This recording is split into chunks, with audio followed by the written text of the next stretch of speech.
Breaking news: Mercenaries apprehended.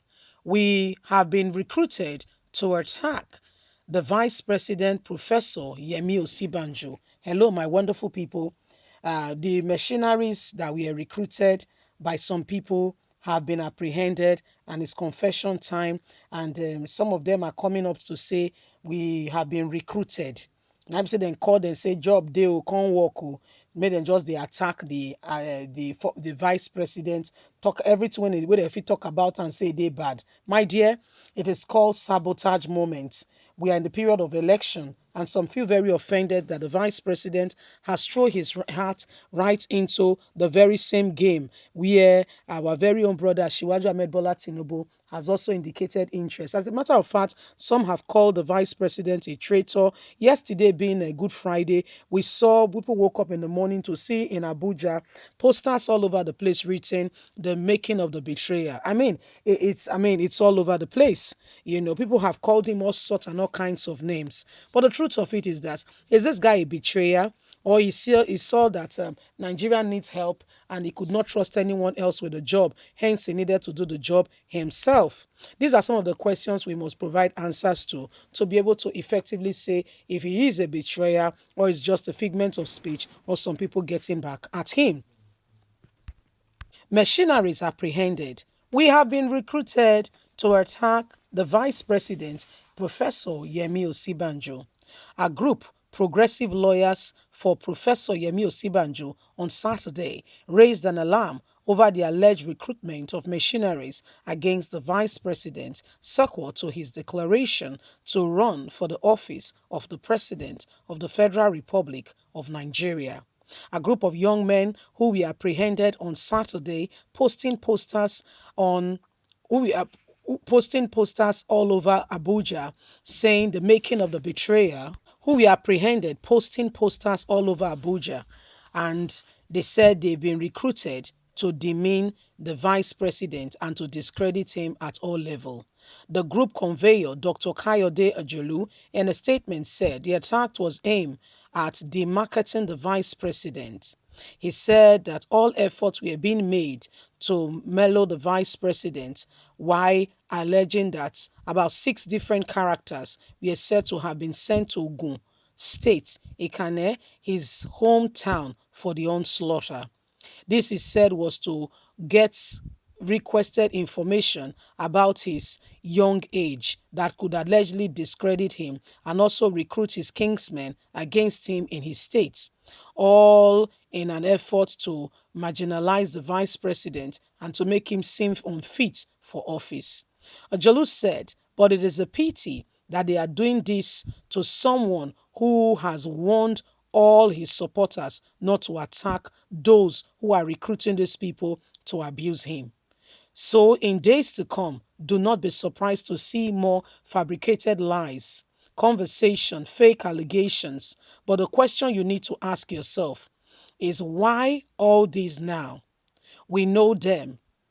There is nothing hidden under the sun, but as lawyers, the due process will be followed to ask for readiness and ensure the perpetrators are dragged to the court and brought to the full arm of justice. He, however, said that the identity of the perpetrators will soon be made known since the vice president's declaration to run for the office of the president in 2023 on April the 1st. People have narrowed down the presidential race in the APC to Sibanjo and Tinubu. People also believe that is coming in may polarize the vote to the Southwest delegates between him and Tinubu, thereby putting the region in disadvantaged position. So, my dear, the game called politics, if it is not dirty, I don't know what other name to qualify it with. So much so that some young men have been apprehended. And what is their job? Guess what? They were recruited to discredit the vice president. My dear, you heard me correctly. So they went all around Abuja. They went all around the place, posting posters saying the making of whatever, posting demeaning and devastating words that could not be mentioned about somebody, unprintable names. Yeah, about the vice president. Well, the person of the vice president, Professor Yemi Osibanjo, has declared his intention to run since April the 1st. On declaration of his intention to run, it has not been business as usual, as all hell has let loose, and some persons have said, I have no son, okay, grown enough to declare for president. I mean, it's all over the place, different words being said here and there. But the truth remains, are we going to fold our arms, do nothing, and allow these things to slide? Because the presidency is around the corner. Are we not going to choose men and women who could potentially help us move forward? Once upon a time, there was a governor in Anambra State. He served so much, and by the time he left, he was living in the treasury 75 billion. You heard me correctly. 75 billion was what he left in the treasury. So whether you like, I'm not saying it's a cent, whether you like it or not, there are still men of integrity in the nation. They may not be all that sent, but guess what? They may be and truly sincerely better than the Buhari will have.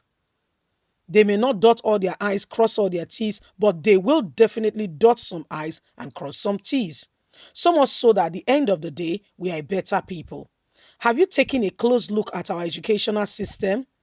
I don't know, but it gives me great pain to see what is happening in our educational system. This country, some time ago, my parents told me people came from other countries to school here in Nigeria. Today, Nigerians are the ones sending their children to any country where they have a bit of stability, regularity in education. Ghana, our very next door neighbor. My parents told me of the whole Ghana must go. You know that bag we use when it's just called Ghana must go. And I asked my parents, why the Ghana must go?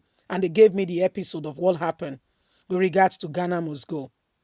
That same Ghana that we said they should leave today, they have done so well for themselves and are doing well for themselves, so much so that Nigerians are going there to buy land, build houses, and also send their children for school. So what are we saying? If you put your house in order, others will come and they will fix with you. If you do nothing, nothing will happen. If you do something, then things will begin to fall in place. For whatever you want to do, the choice, they say again and again, is ours. The elections are upon us again. Are we going to be making the wrong decision again? Or are we going to be making real decision that could potentially change us and help us become better? Leave us a comment. God bless you. Don't forget to like us, share, subscribe. Bye for now.